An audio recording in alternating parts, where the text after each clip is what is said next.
John, another thing that we talk about, but we don't see it enough on a regular basis, is preparation for kids. Again, you may work with a kid on Tuesday, but he's not pitching until Saturday.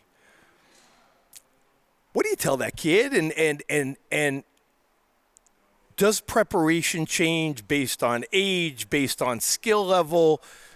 What do you do with your kids? Yeah, well, so again, it all depends on the age, So we do as Major League alumni clinics, we always have like a life skills station at the end, and I just talk about preparation. And most of these kids are at the younger age. So for preparation for an 8, 9, 10-year-old may be as simple as, where's your uniform the night before? Is your uniform ready? Is your hat ready? Is your socks ready? Are your shoes downstairs? Are they in your bag? Is your glove in your bag? Is your bat in your bag? Ready to go with that. That's simple stuff. You should not be waking up, Mom, where's my glove? Dad, where's my hat? All that kind of stuff. So that's on a lower level. But all ages, to me, waking up early enough to have a nice breakfast, to fuel your body, get yourself going. Some kids may have to let go of that breakfast a little bit before they get to the field, so give yourself enough time. Get on Mom and Dad. Say, Mom and Dad, I want to get to the field. Start getting your mind, as you're driving over the car, start thinking about who you're playing today. A lot of times you guys know who's pitching, your friends, whatever the case is. Think about what's going on. That's at all levels, right? So you get into the game, start getting your mind ready. Not worried about what hot dog you're going to have, what you're going to have after the game, all that kind of stuff. On a higher level, especially for pitchers, I watch kids warm up. I'm talking like 13, 14, 15-year-old kids warm up for a game. They go down to the bullpen. The catcher tells them, hey, 3 more. Like the catcher's telling you how many more pitches you're going to throw. And they only threw about 13, 14 pitches. They're not going to go into a game. And they didn't stretch at all. I was a huge guy in stretching. When I was young, my brother's 4.5 years older than me. So I would watch, a higher brand of baseball. And I remember my uncle saying, watch this kid warm up. My uncle, because you're reading the papers, my uncle knew who he was from one of the rival schools or whatever. And the guy was stretching and doing all kinds of stuff. And I'm like, pretty cool. He went out and pitched his butt off, shoved it up our team's butt, and I'm like, I'm going to start being that guy, And I started stretching, not really knowing what I was doing, but I saw some of the things he did. And then again, as you start getting to a higher level, you're playing JV ball. If you have a decent coach, he's making you stretch a little bit, so then you learn a little bit more about it.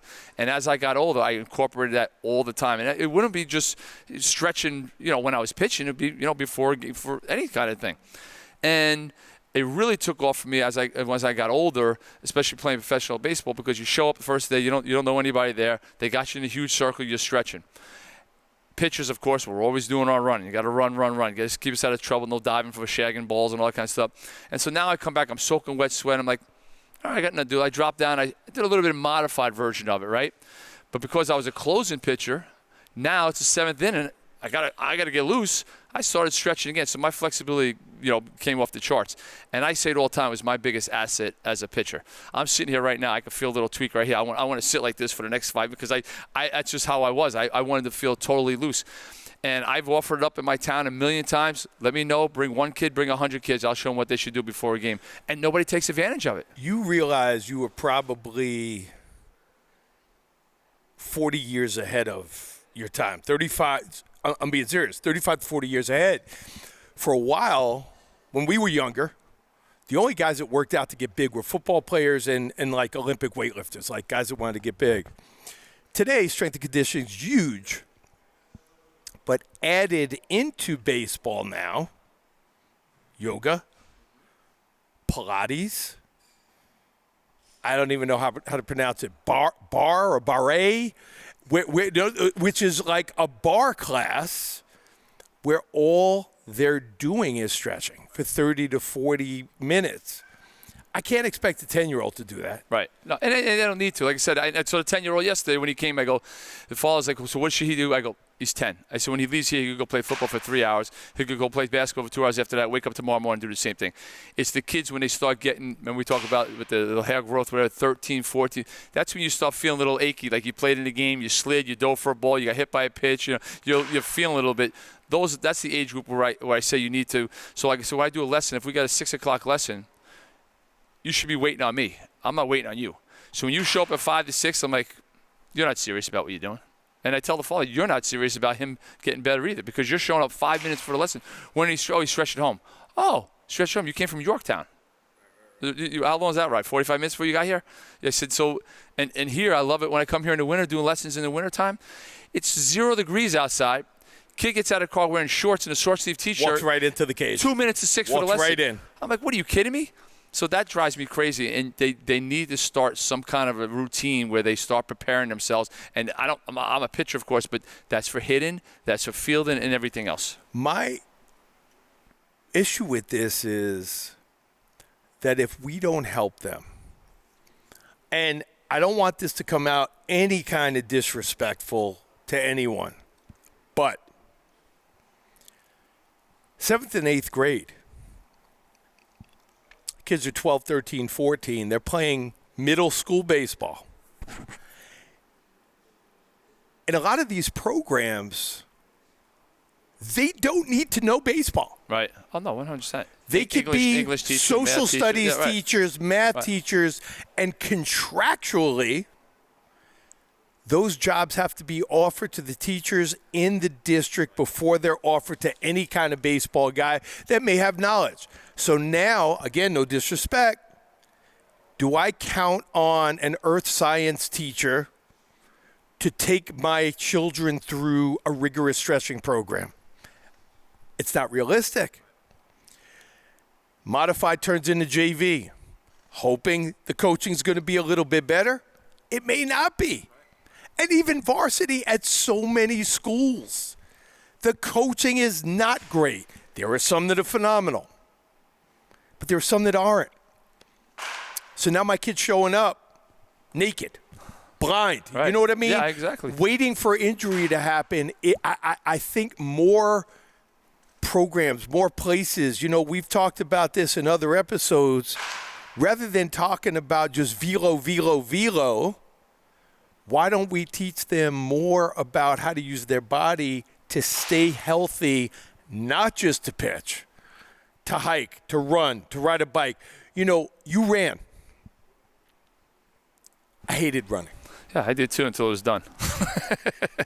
We don't run as much for distance anymore as pitchers.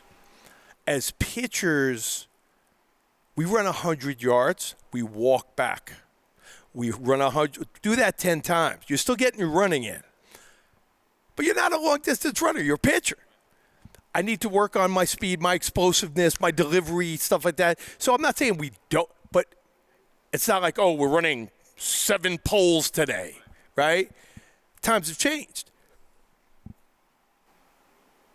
But I need to know that our younger kids are changing as well so that they're going to have a foundation, because John Doherty has a different body than Eric Holtz. You need different than I need. How many pitches did you need to warm up, John? It all depends on a given day. If it's 90 degrees out, I made it through 30. If it's 25 degrees out, I may need 60, 50, 60. Right? But again, before I started throwing a baseball, I ran out to center field and back. On a 90-degree day, probably went there and back, I was done. On a 20-degree, playing in Detroit in April or September, pretty darn cold, I may have ran the center field 3 times before I started getting on the ground and started stretching. So, again, it all varied, but I still did the same exact stretches. Did I hold them all the same length of time? Depending, again, if it was super hot out, I'm sweating like a bullet. Because you're just a lot looser to begin with. So that's something I always tell kids, to get to know your body.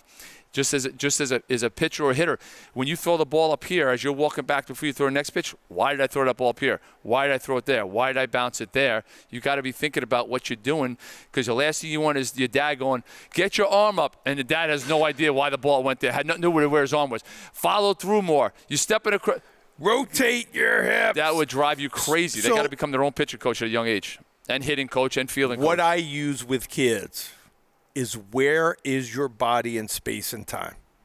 Because if you can't feel what you're doing, right, there's no way you're going to correct it, right? Darren Bragg talked a great. He did a really nice job. We did a coach's clinic recently. He talked about space. Did he really? Did a great job with the hitting and stuff. I use that with kids, because if kids can't feel, especially with hitting, that they're landing their front side and falling off balance, well, how can I hit a ball hard that way when my body's falling this way, right? So it's understanding, and like I said, the whole, where am I in space and time? But I go back to, we're different. Again, I didn't play in the big leagues, but I played for decades, and I was a left side infielder when I wasn't pitching. but I went through my warm-ups as a third baseman, and I was throwing long. So guys that coach me, and even to this day with all my body parts and all that stuff, they know I only need 8. Give me 8 and I'm ready to go, right? Obviously, if I show up early, I can't do that, but everybody's different is my point. So getting to know who you are, what I need, how I need to prepare may be different than how you prepare. Absolutely. What works for me dietarily may be different for you. We all need to hydrate. 100%. Right? We all need to hydrate. If we wait until the day of the game, it's too late. If I know I'm pitching on Saturday and it's going to be 90 degrees Thursday and Friday, I better start hydrating to get ready for Saturday. Too late. We talked about preparation.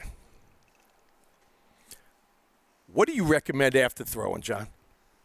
So again, if I pitched last night, today I'm definitely having to catch. 100% I'm having to catch. I may even long toss. When I say long toss, not my normal long toss, but definitely trying to get it out there. There were days, Eric, I would go like that. David Wells and I were catching partners for a couple of years when he was with us. There were days I went like this, I used to bang my elbow off my knee through my follow-through. Talk about the flexibility. I used to wear a big, gigantic volleyball pad on my knee to protect the cushion. So there were days like I got to here, like I was washing my hair with one hand because I couldn't get to here. And so I'd start out like here, kind of joking around, but then, you lengthen it out. But definitely want to get all the crap that builds up in your body out of your body. Definitely went on a long run that day to try and just sweat as much crap out of your body as possible. What are they? The something acid. Lactic acid. There you go. Just to sweat it out of you. Like I said, I had to catch every single day. Depending on how I'd feel, depending on what parts of times of the year, the following day was a bullpen session for most guys. Everybody's different. A lot of times I took an extra day. I'd have a catch, but my next day was my bullpen day. So everybody was different. You hear the stories again. We will keep bringing up Schmaltz all the time, and Glavin and Avery and stuff, how they threw bullpens like 2-3 times sometimes in between their starts. Everybody's a little bit different. So depending on how I was feeling, depending on how strong or how many pitches I may have thrown, or how hard I worked, maybe because sometimes, you last, but your mechanics were kind of off. You threw 110 pitches. There's other days I threw 110 pitches. It was like I could have went 30 more easy, because my mechanics were smooth and stuff. So definitely had to catch every single day. And my bullpen sessions, it's not like, okay, I got 20 more minutes. If I threw, I'm feeling it. I'm throwing my strikes. Some days it was 12 minutes. Other days it was 18 minutes. If my slider was off, I got to work on it a little longer. So it wasn't a timed bullpen. It wasn't I got to throw my 60 pitches bullpen. It was just throwing my strikes. I got everything in control. I'm in command. Let me get the heck out of here before I mess it up. No weighted balls. Never seen. We talked about never seen one. Never seen one. I'm just making sure. I shouldn't say I never seen one. I remember Joe Baver had, but Joe Baver did was more. Oh, that's different. Just stretching the arm out. I actually did that years ago, you didn't too. throw with the weighted ball. No, I grabbed the weight just to kind of loosen up, whatever case. So he never, no throwing a ball ever. And in baseball season, you threw every day. Every day I had to catch. Every day I had to catch. And again, I hope parents are listening to this. Long toss was a couple times. I hope parents are listening to this. Throw every day with a purpose. With a purpose. Have a plan. Be prepared. Understand what my goals are today. What does my team need? 60, 80, 100 pitches. If I throw 60, I'm going to be stronger. Maybe I'll throw a bullpen on 1 day rest. If I don't, and I throw 100, I may need 2 days rest. Understanding what I need, where I am in space and time to be able to correct. I need to self-correct. I'm not always going to have the greatest, most knowledgeable coaches with me. Learning about myself, learning what I need, whether it's hitting, pitching, fielding, I don't care. I need you to be able to feel is only going to help you. Love your kids. Tell them you love them. Nothing in this life replaces hard work. Let your kids fall in love with it. Thanks for being here. We'll see you again next time.